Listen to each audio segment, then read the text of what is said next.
You try to walk normally, keeping your posture steady, your pace controlled. Not too fast, not too slow. You don't know the exact balance yet, but you know it matters.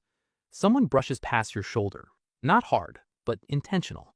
Your body reacts instinctively, a slight turn, a tightening of your stance, but you stop yourself from doing anything more.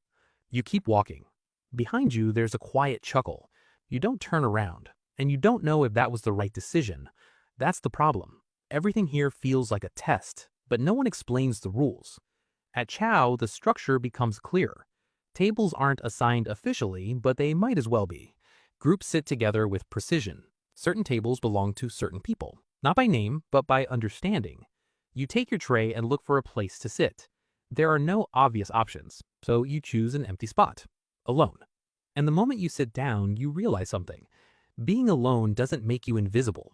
It makes you stand out more. A man eventually sits across from you, older, calm, observant. He doesn't rush to speak. He studies you first. Then he asks a simple question. You got people in here? You shake your head. He nods slightly, like he already expected that answer. That means you're exposed, he says quietly. He stands up after that, walks away. Doesn't explain further, but he doesn't need to, because now you understand something clearly. You're not just new, you're vulnerable. Level 3, the recruit. Over time, the patterns become easier to see. Not obvious, but consistent. You start recognizing who moves together, who controls certain areas, who gets respect without asking for it. You notice how conflicts happen and how quickly they're resolved. Nothing here is random. Every interaction carries meaning, and eventually, people start approaching you. Not aggressively, not all at once, but gradually. Different individuals, different groups. Each conversation feels casual on the surface, but there's always an underlying purpose. They ask where you're from, who you know, what you did. But what they're really asking is something else. Where do you fit? Because in here, everyone fits somewhere, even if they don't realize it yet. You try to stay neutral. You tell yourself it's safer. But the longer you observe, the more you realize neutrality isn't a long-term option. The system doesn't allow it. One afternoon, the same older man sits next to you again.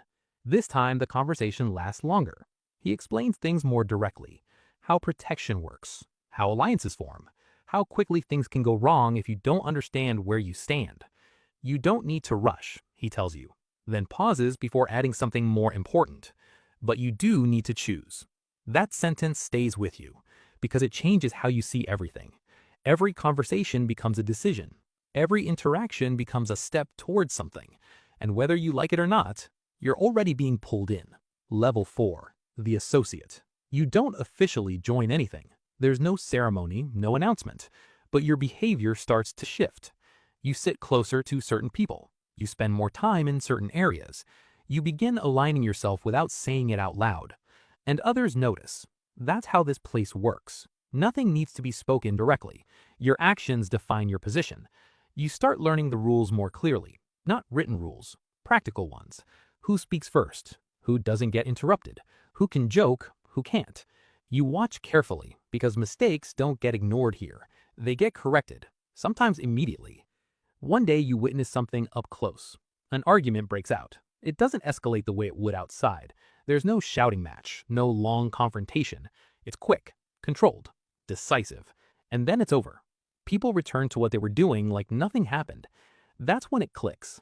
Violence here isn't chaos, it's structure, and you're slowly becoming part of it. Level 5, the soldier.